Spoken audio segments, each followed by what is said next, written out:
Hello students, welcome to class 9 English lesson. That is the fourth lesson from your supplementary reader in the Kingdom of Fools. As usual, this is also very interesting and humorous lesson, and I am sure that you will find it very engrossing, and I would like to brief you this lesson. And in this lesson, both the king and his minister were foolish. They lack common sense, and whatever they wish, they wanted to implement in the kingdom, the rules and regulations, and people are reluctant to follow. If people do not follow, they used to be punished severely. That's why people blindly accepted the rules framed by the king and the minister. Okay, let us see. A.K. Ramanujan. So, he is the writer who translated this folk story from Kannada into English. He is a versatile writer. In the Kingdom of Fools, a Kannada folk tale from A.K. Ramanujan's folk tales from India. This has been translated into English and prescribed as one of the lessons for class 9 supplementary. Okay, let's begin the lesson. In the Kingdom of Fools, both the king and the minister were idiots. Neither of them was good. Neither of them possess common sense. They did not want to run things like other kings. They wanted to be unusual. They wanted to be unique or something special or peculiar. So they decided to change night into day and day into night. Okay, that's what you call unusual. They ordered that everyone should be awake at night till their fields and run their businesses only after dark and go to bed as soon as the sun came up. Anyone who disobeyed would be punished with death. Okay, both the king and his minister were being idiots, fools. They wanted the people in that kingdom follow the ridiculous or foolish rules framed by them. So they decided to change night into day and day into night. That means we usually sleep during night and work by day. Okay, but here the rules made by the foolish king and the foolish minister were quite different, contrary to what we follow. So people have to work during night time when it becomes dark, and they have to sleep all the day when it is sunny. They framed the rules in such a way, and they also ordered that everyone should be awake at night.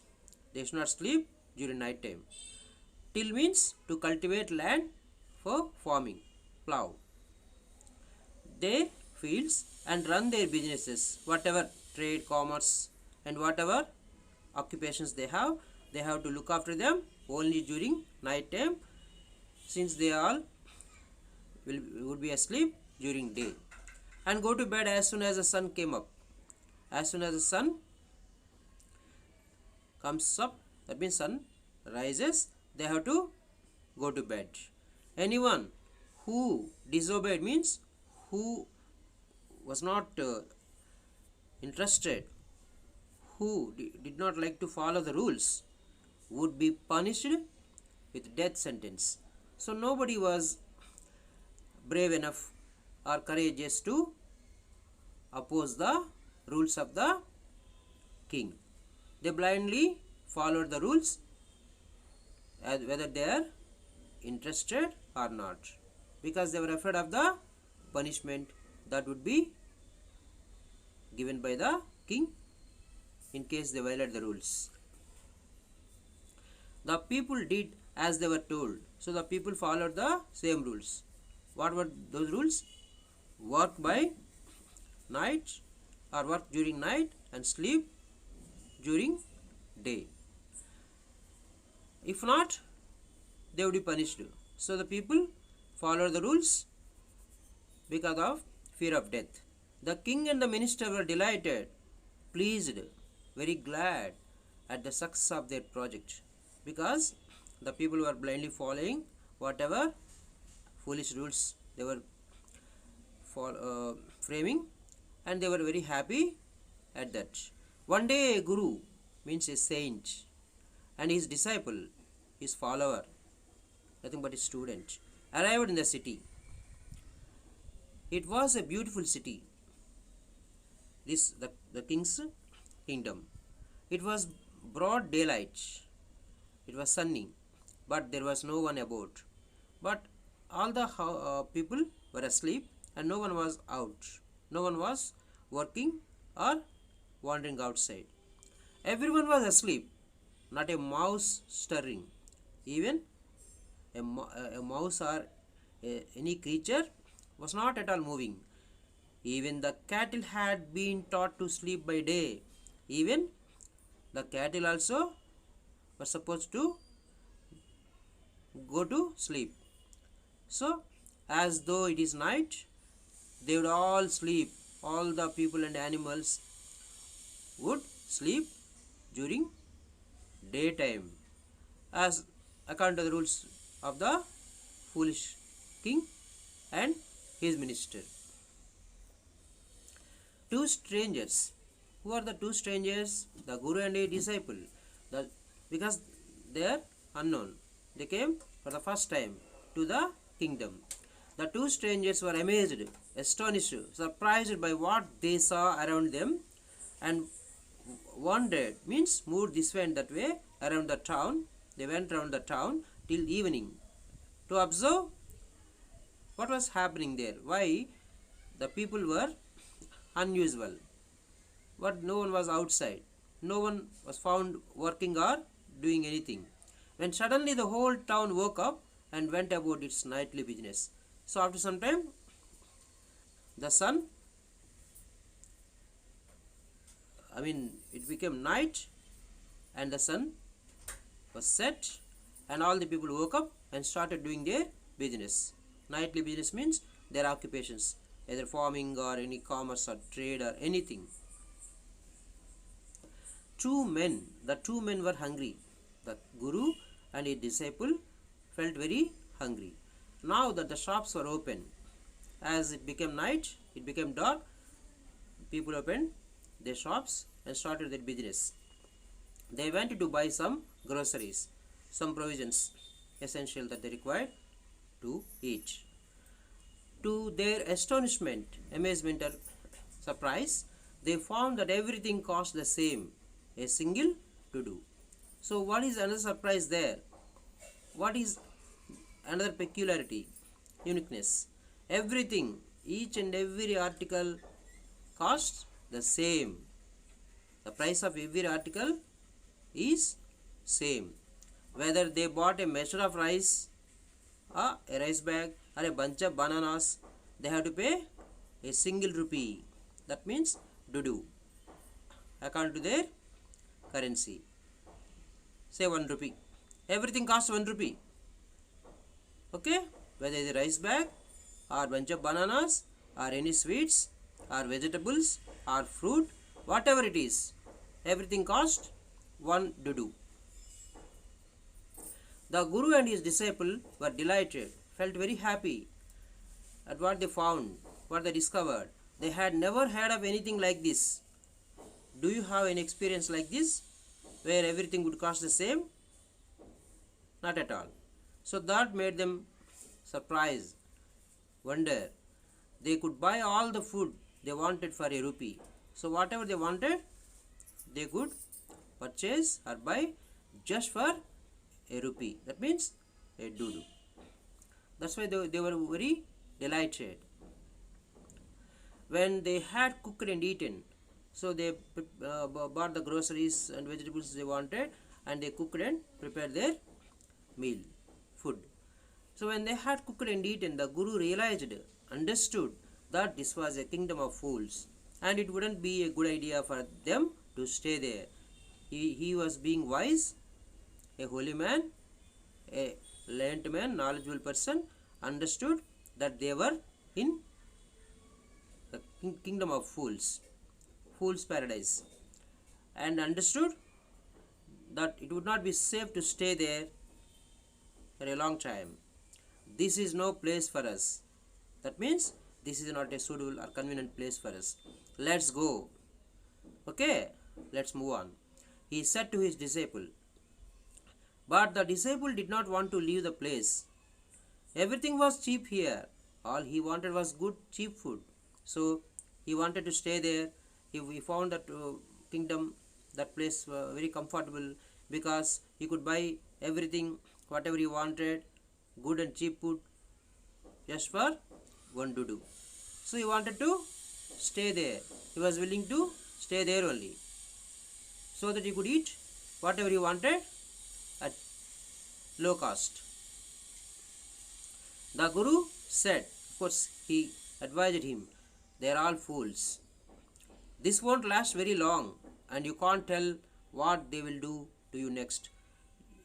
Okay, it is all temporary, and you are living in fool's kingdom. Okay, we cannot expect what fools would do. Think how fools would behave. So this won't last, this won't continue very long time, and you may get into trouble if you continue to stay here. The Guru advised his disciple, but he paid no heed to his advice. He did not listen to his advice. But the disciple wouldn't listen to the Guru's wisdom. Wisdom means being wise, taking the right decision and giving good advice. He wanted to stay there itself. You know the reason, because he could eat everything, he could buy and eat everything for one to do, same price, and so he would be comfortable there.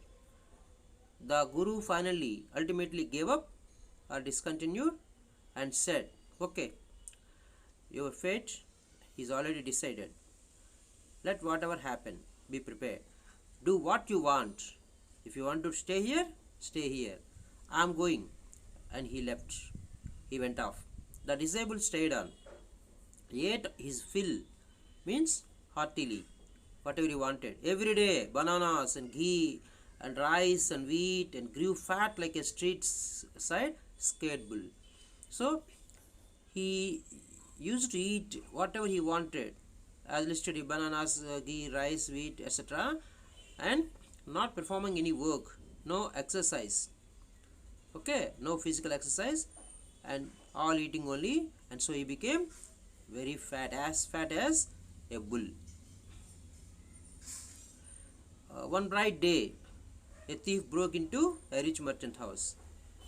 Why it is said as bright day, described as bright day?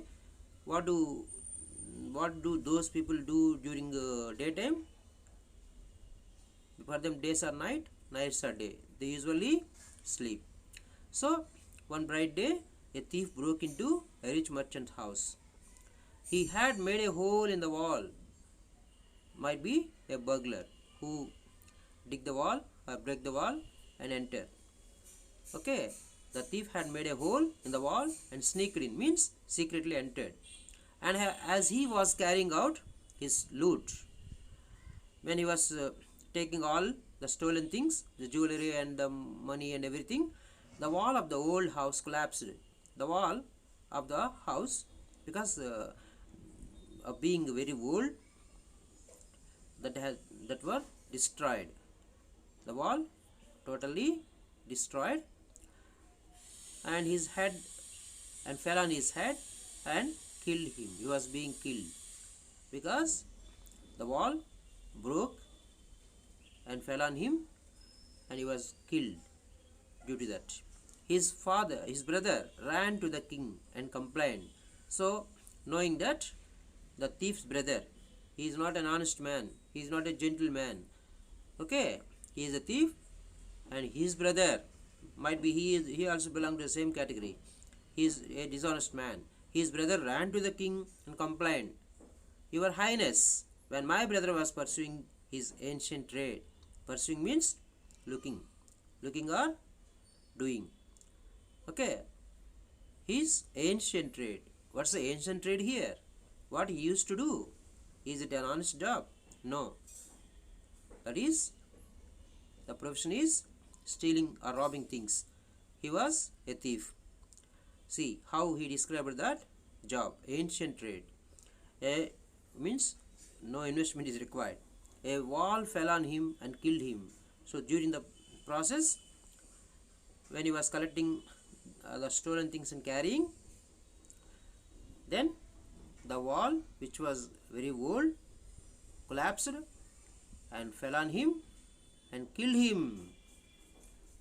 The thief's brother complained the same to the king, who was very foolish. This merchant is to blame. He should have built a good strong wall. Then what did the king do?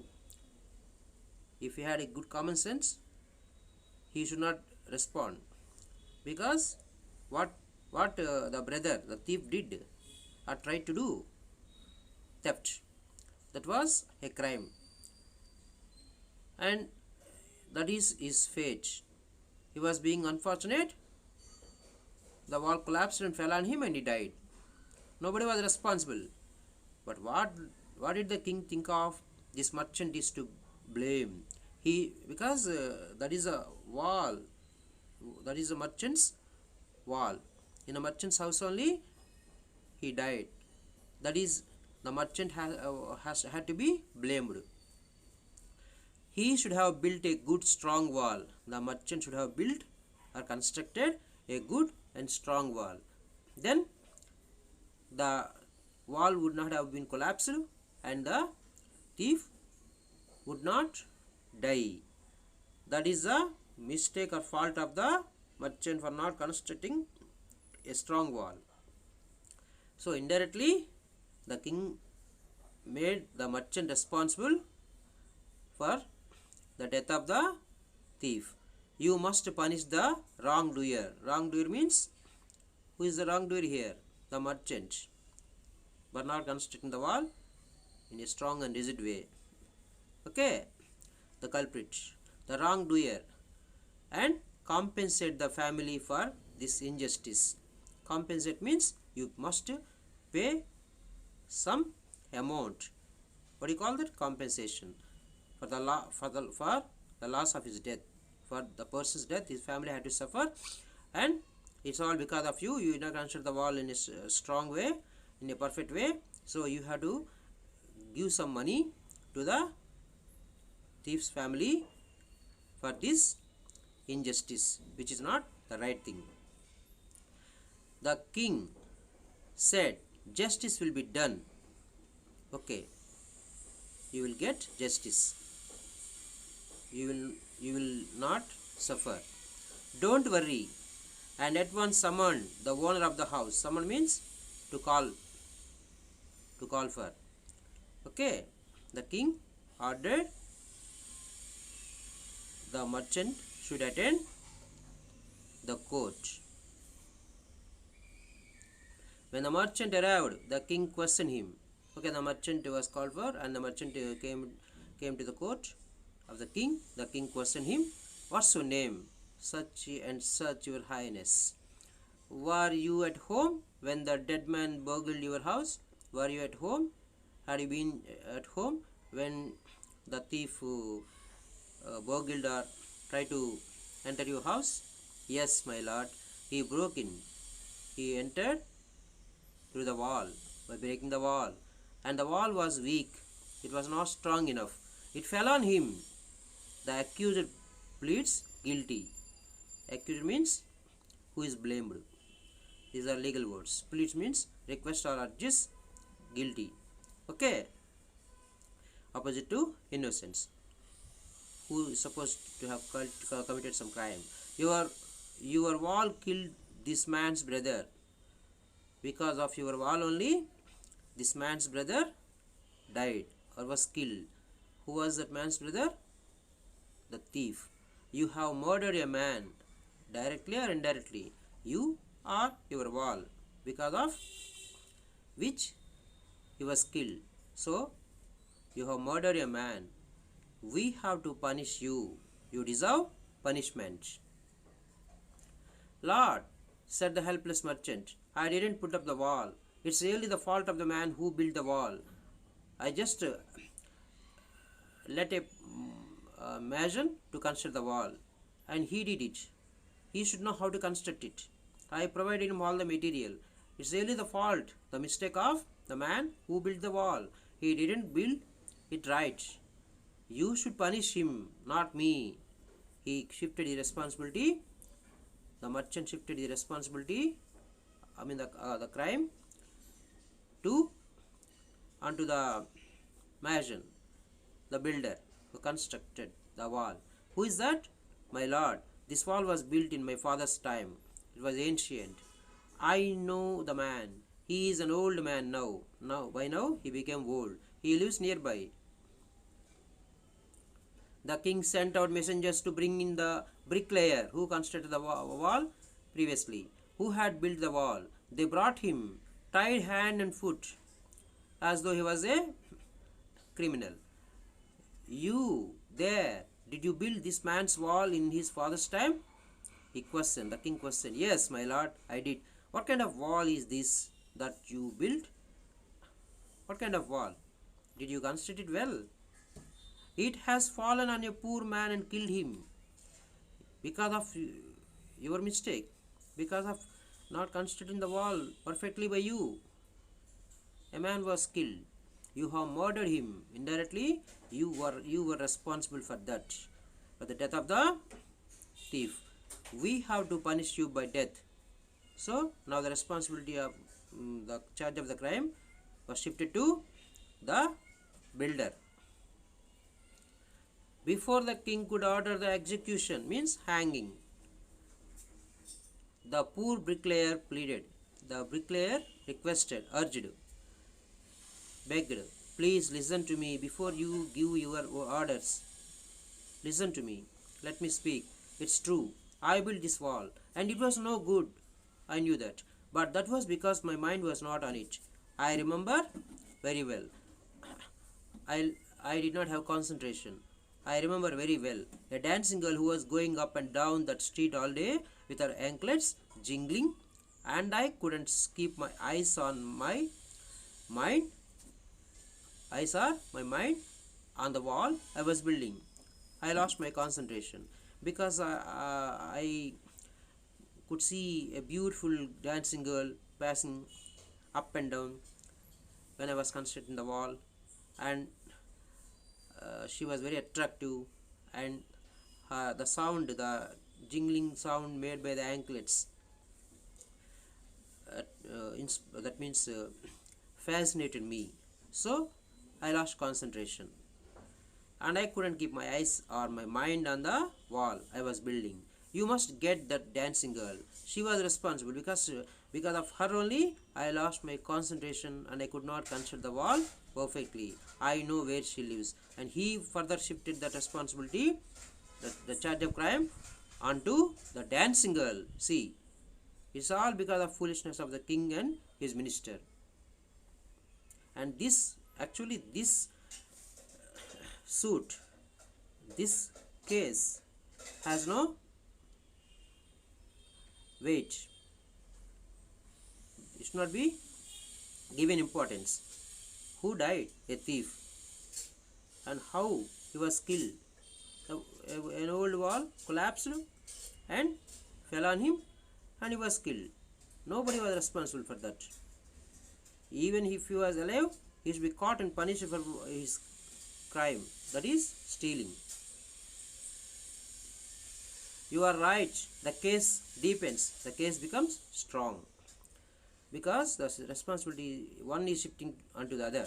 We must look into it. It's not easy to judge such a complicated case. This is such a difficult case, and we need to think of to give judgment. Let's get the dancer where she is, wherever she is. The dancing girl, now an old woman. Then she was, when the builder was constructing the wall, she was young and beautiful. Now she became old because it was long ago that the wall was constructed. Came trembling to the court. She understood the matter and she came. She attended the court, shaking, trembling with fear.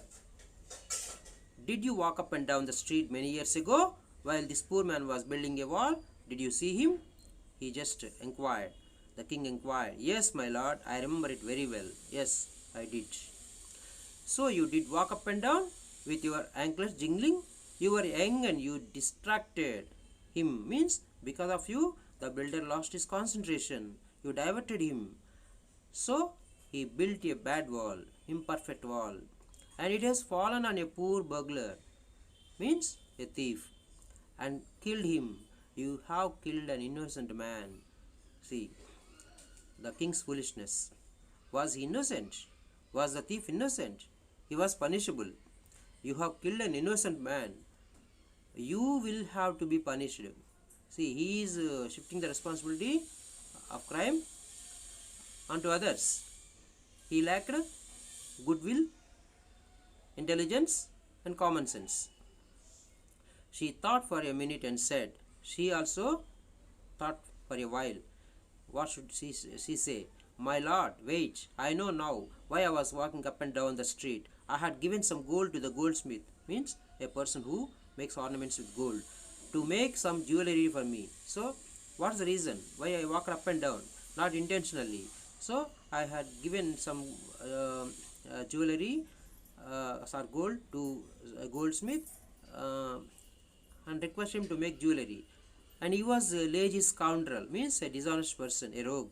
He made so many excuses, come tomorrow, and the next day, and the next day, and said that he would give it now, and he would give it then, and so on all day. And he made me walk up and down to his house a dozen times. Dozen means 12, but not actually 12 here. Many times, daily I used to go to his house for the jewelry, and he postponed it. And that's the reason why I walked up and down the street where the builder was constructing the wall. How could I be responsible for that?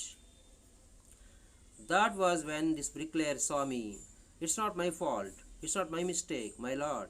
It's a damned, means cursed or blamed goldsmith's fault.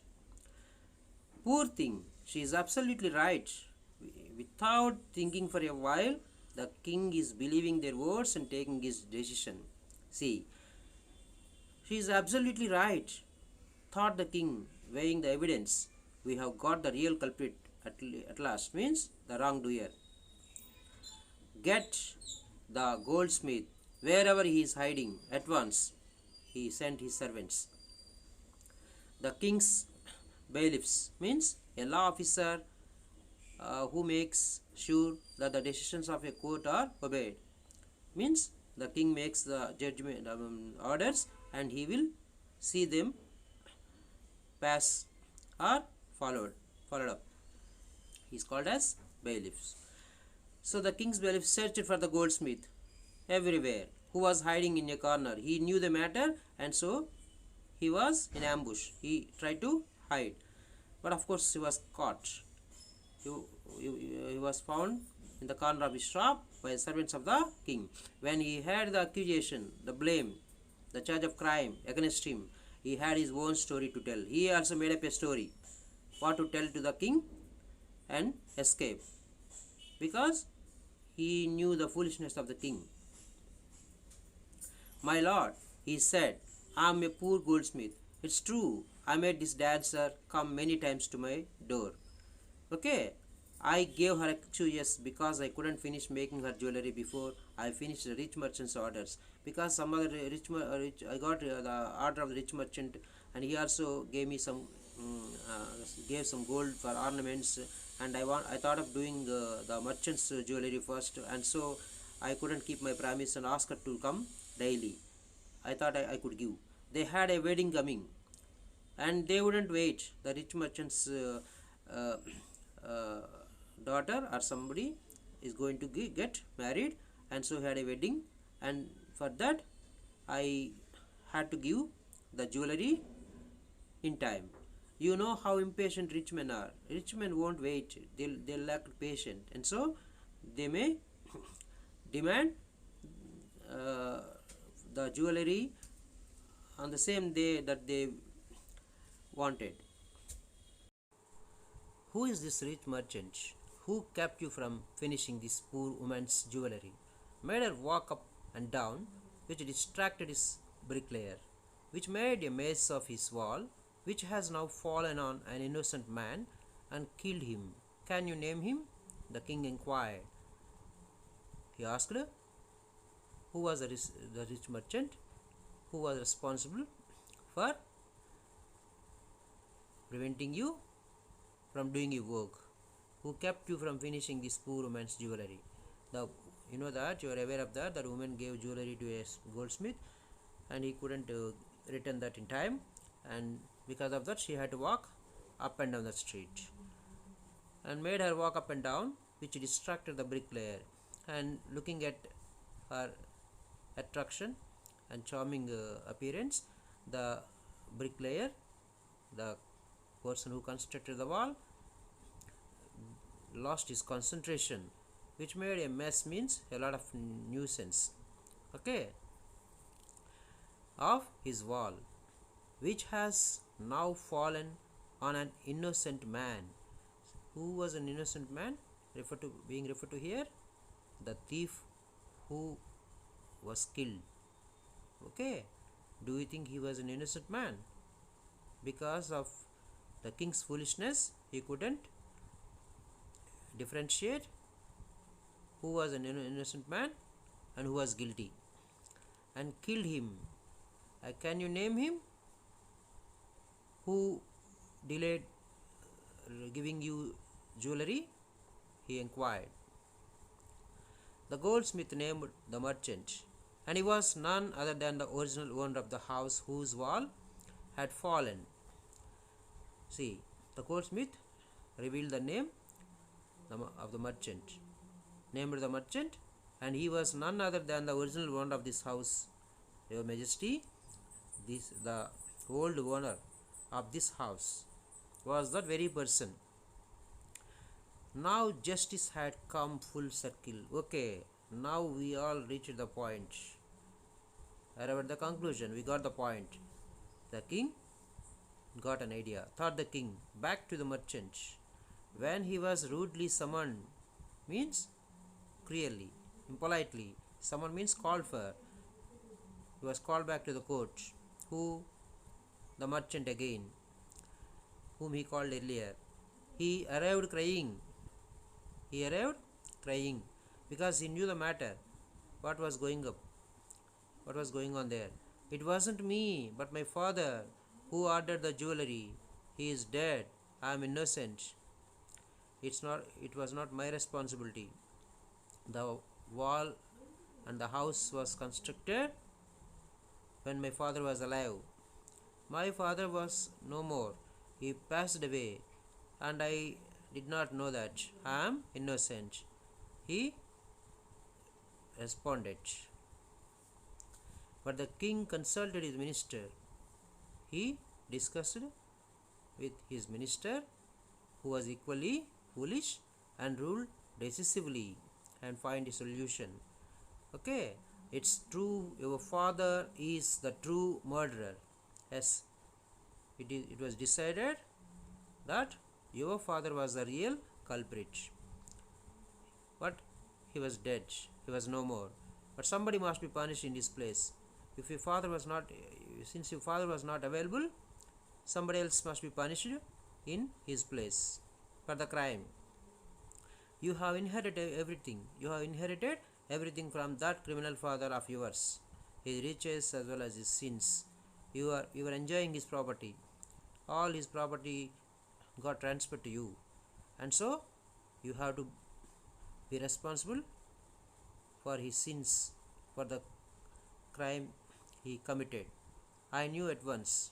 I understood. Even when I first set your eyes on you, when I happened to see you first time, when you arrived here, that you were the root of this horrible crime. You were the very man.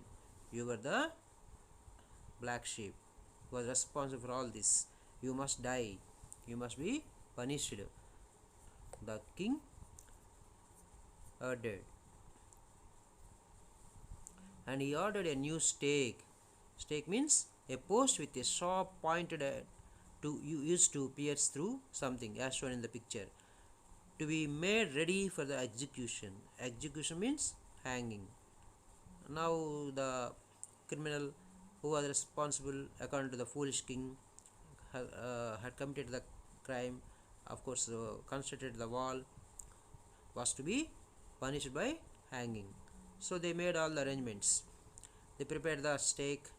As the servant sharpened the stake, it was not being used for a long time, and so that was sharpened and got it ready for the final impaling. Impaling means to push a sharp point post through something of the criminal so that he would die, he would be killed. It occurred to the minister that the rich merchant was somehow too thin to be properly executed on the stake. And after some time, after all the arrangements were made, the minister, the foolish minister, discovered that the rich merchant was somehow too thin, very weak or lean, slim, to be properly executed on this stake. The stake was broad enough, and the rich merchant was slim enough, and he would not be fit in the stake, and he could not be executed. He would not be executed. He appealed to the king's common sense, and he informed the same to the king. The king too worried about it. He was equally foolish. What shall we do? He said, when suddenly it struck him that all they needed to do was to find a man fat enough to fit the stake. Now they started thinking, both the king and the minister started thinking to find a person who was fat enough to fit in the stake. That person would be killed.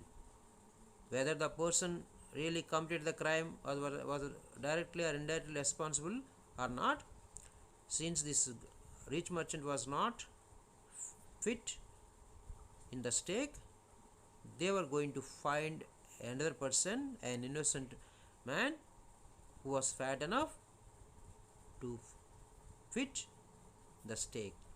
The servants were immediately sent all over the town looking for a man who would fit the stake, a fatty man, and their eyes fell on the disabled, who had fattened himself for months on bananas and rice and wheat and ghee. The disabled was staying here. He was fond of eating, and it was an advantage for him that he was able to get or buy everything with 1 rupee, with the same price. So he was not performing any physical work, and he just went on eating bananas, rice, wheat and ghee, and he became very fat. Now the servants of the king found that he was eligible for the punishment or execution. He was taken to the court. What have I done wrong? What was wrong with me? I am innocent. I did not do anything. I did not commit any crime. I am a sannyasi, means a person who sacrificed everything, who was leading a simple life. The disabled cried. That may be true. Okay, you might be right, but it's the royal decree, this order or instruction given by the king, that we should find a man fat enough to fit the stake, and you are being fat enough, we brought you here, the servant said, and carried him to the place of execution, where hanging was to be done or carried out. He remembered his wise guru's words.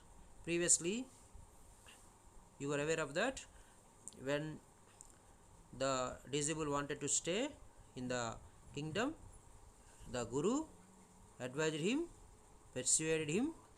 This was a fool's kingdom. It was not safe. These people were very dangerous. We should not be here. But the disabled did not listen to the wise words of the Guru. As he was fond of eating, he was reluctant to move out of the kingdom, and he wanted to stay there. And now he recalled his Guru's words and his foolishness. This is a city of fools. You don't know what they will do next. These were the wise words spoken by the Guru then. He recalled them. The disabled recalled his Guru's words. While he was waiting for death, he prayed to his Guru in his heart, asking him to hear his cry wherever he was. And now he started praying for his Guru, asking him to hear his cry. Please come and save me. I am in trouble. I am in danger. The Guru saw everything in his vision because he had superhuman power. He was a holy man. He had magic powers. Okay? Supernatural powers. He could see far, and he could see the future as he could see the present and the past. Trikalat Jnani, foreteller. He arrived at once to save his disciple. He understood the situation that was going on in the kingdom of the foolish king, and he arrived there immediately. Who had got himself into such a scrape, means a difficult situation that one has to got in. Now the disabled was in a difficult situation or problem. What was the cause for this? Because he loved food very much. Through love of food means he was greedy. Because of his greed only, because he was fond of eating, he put himself in trouble, which resulted now in his death, in his punishment. As soon as the Guru arrived, he scolded the disciple and told him something in a whisper. He told him something in a low voice. Then he went to the king and addressed him. He went to the king and spoke to him. O wisest of kings, who is greater, the Guru or the disciple? Of course, the Guru. You know that. The Guru was wise man, or the Guru was wiser than the disciple. No doubt about it. Why do you ask? Then put me to the stake first. Put my disciple to death after me. First kill me. I am wiser than my disciple. First kill me. Afterwards, if you wish, kill my disciple also. Punish him also. He just requested, appealed. When the disabled heard this, he understood and began to clamor. Me first. Then the disabled understood the situation, that his Guru was playing some trick. He was smart enough, he was wise enough, and so he also began to clamor. Means he also began to act in such a way, in a clever and funny way. Me first. You brought me here first. Put me to death first, not him. No, your majesty. You just kill me first. You brought me here first, not my Guru. Kill me now. Put me to death first, not him, the disabled said. The Guru and the disabled now got into a fight about who should go first, who should be punished, who should be executed. They had some argument. They have some competition. The king was puzzled, surprised, shocked by this behavior. Why they were behaving in such a manner? Why each of them wanted to die first? He asked the Guru, why do you want to die? We chose him because we needed a fat man for the stake, and you were not called for. And we chose your disabled for this punishment or execution because he was fat enough. He must be killed. You shouldn't ask me such questions. Put me to death first, replied the Guru. Please don't ask me such questions. This kind of questions. You kill me first. The Guru answered, responded. Why? There is some mystery here. What's the reason? There must be something, a secret behind your competition. Because each of you wanted to die first. As a wise man, you must make me understand. Why? Why were you doing this all? Why were you competing with each other? Will you promise to put me to death if I tell you? Asked the Guru. Okay, if I tell the secret or if I reveal the mystery, would you kill me first? The king gave him his solemn means sincere word, just like promise. The Guru took him aside because the Guru did not want to reveal or disclose the information or a secret to one and all. He took the king aside out of the servants' earshot so that they could not hear what they were discussing, and spoke in low voice to him as though he was telling something in his ear. Do you know why we want to die right now? The two of us. We have been all over the world, but we have never found a city like this or a king like you. Okay? That stake is the stake of the God of justice.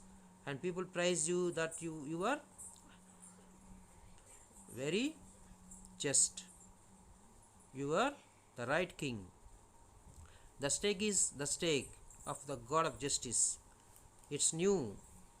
It has never had a criminal on it because your rule is perfect and nobody was ever killed. Now it is time for us to die. Whoever dies on it first will be reborn as the king of this country. Whoever dies first will have a chance of reborn or would be born again as the king of this country. And whoever goes next and the person who would be killed second will be the future minister of this country. We were sick of your ascetic life. We were sick of our ascetic means the sannyasi or the simple life. We are fed up. It would be nice to enjoy ourselves as king and minister for a while. So we wanted to become the king and the minister. And so we wanted to die now, so that we would be born again as king and the minister in the next birth. There was an opportunity for us. Now keep your word, my lord. You said that you would, after listening to my words, after telling you the secret, you would kill me first and put us to death. Me first, remember, and second, my disciple. Keep your promise. The king was now thrown into deep thought and he started thinking. He lacked common sense and did not know the logic behind it. He didn't want to lose the kingdom to someone else in the next round of life. He was very greedy and he was fond of power and administration. And so he didn't want to give this authority to somebody else even in the next birth. He needed time. He took some time to think over. So he ordered the execution postponed to the next day and talked in secret with the minister. And he discussed with his minister, and of course he postponed the punishment also. It's not right for us to give over the kingdom to others in the next life. Now we are the king and the minister, and let's continue the same power in the next birth also. Let's go on the stake ourselves and we will reborn as king and minister again. Holy men do not tell lies. This holy man, this Guru, we would never lie, he said, and the minister also agreed. So he told the executioners who would continue the execution or hanging or punishment, we will send the criminals tonight. Okay, when the first man comes to you, put him to death first, whoever we send. Then do the same to the second man. Those are my orders. Don't make any mistake. Follow my orders. That night, the king and his minister went secretly. They were disguised. They took another form, and secretly they went to prison and released the guru and the disabled. Disguised means a different appearance in order to conceal or hide one's identity. And now they remain in the place of the guru and the disabled, who are to be hanged themselves as the two, and they arranged beforehand in advance with the loyal servants. They spoke to some people, the servants, who are obedient and faithful, and they did as they wished, and they were taken. Both the king and the minister were taken to the stake and promptly executed. They were being killed as they wished. They blindly believed the words of the guru. Whoever would die first would become the king in the next birth, and who would die second time would become the minister, out of foolishness. When the bodies were taken down to be thrown to the crows and vultures, the people panicked, means they were disappointed, depressed, very much shocked. They saw before them the dead bodies of the king and the minister. There were none, the king and the minister, who were executed, not the guru and the disabled. That city was in confusion. The city was in great confusion, dilemma.